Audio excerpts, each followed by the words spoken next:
Hey, what's up guys, it's Mr. Elite Gamer here, and I have some Black Ops 3 news for you guys. So Cherrick recently just did their live stream, and their live stream was, just showing you about the DLC 2, what the maps are going to be like, talking about the maps and names, also zombies, and also going more in depth on how they, created the map, what kind of engagements you're going to encounter, how the map's going to play, and also they were just talking about the zombies in general. If you're a zombies fan, they'll talk more about the story, how it progresses, how they get to where they're at, which I'll talk about in a minute. But first, let's go off with the names. So let's start off with the multiplayer map. So you got Spire, Knockout, Rift, and Verge. And then for the name of the zombie map is ZETSUBOU no SHIMA.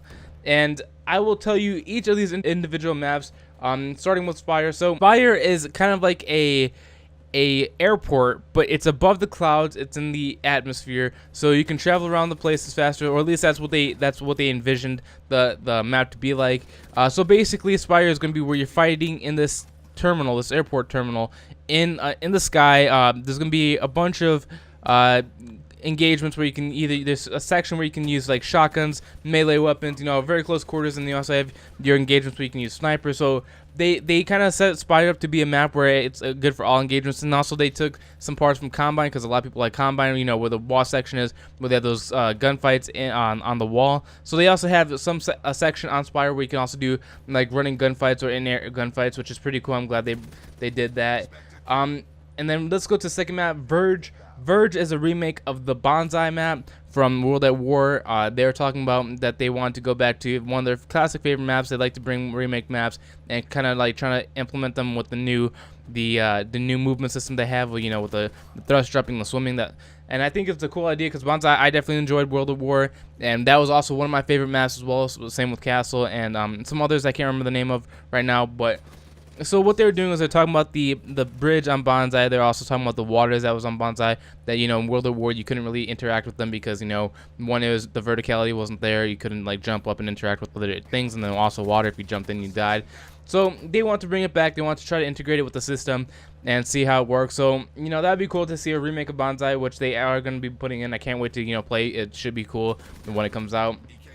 And then another one is Rift.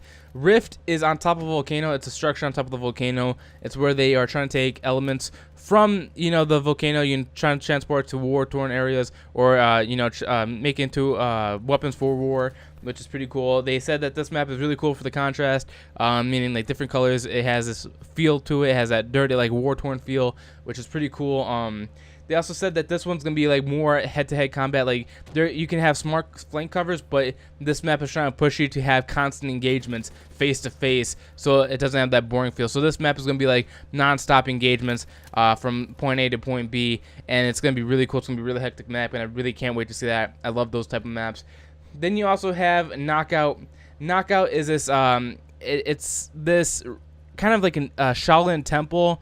The person that owns this place that made it likes the martial arts, so they were going for the Shaolin feel, and also he also likes disco. So they were kind of making into this whole Chinese Asian culture, and the developers were saying that this map is a lot like Slum. So you have these two corridor sides, and then in the middle is this big courtyard where you can fight it out and duke it out. So they have constant engagements in the middle, but then also if you want to be strategic or get long range fights, you can also do that from A and C, where the corridors are, and also you can have those close quarter combats on A and C side, because they're just close quarters, and there's a bunch of things to cut you off. So that's really cool. I also like the way they designed the map. I am a fan of Asian culture as well, so that'd be really cool as well. So let's go into the zombies map. Let's talk about the zombies map. They're talking a lot about zombies because there's a big group out there that loves zombies. I'm definitely one of those people. So ZETSUBOU no SHIMA, I don't know what that translates to in English.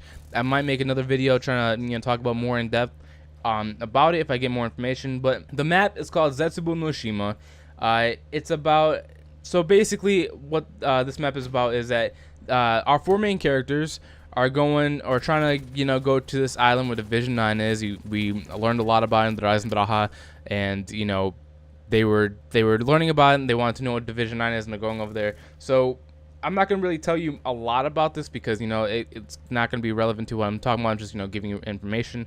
So basically ZETSUBOU no SHIMA is taking place on Shinonuma, or in the area of where Shinonuma occurred. So we're kind of going back to that, and they also said that the way they built the map is almost one of the scariest maps they had. Meaning about the atmosphere, the ambience, and the way it feels in general. And also we're gonna have a bunch of cool new zombies. They never said how many new zombies, but they said we are gonna have new zombies. There's gonna be more tying into the story, how we're gonna get there. Chaining other maps together, which is really cool. And the story is just gonna be more, connected and more. You have more of this emotional feel to it because everything is starting to tie together as we get closer to the end. But that's all we have for DLC 2. The DLC 2 is known as Eclipse. If I have any more information, I will make sure to update you guys. But I actually am going to be making another video about ZETSUBOU no SHIMA, so make sure you guys stay tuned for that if you guys are interested in this. But I hope you guys enjoyed. If you guys found this video helpful, give this video likes. Subscribe if you're new to the channel. I like to do news, updates, and guides on games when they come out. So make sure you stay tuned for that if you definitely enjoy those things. And I hope to catch you guys in future videos.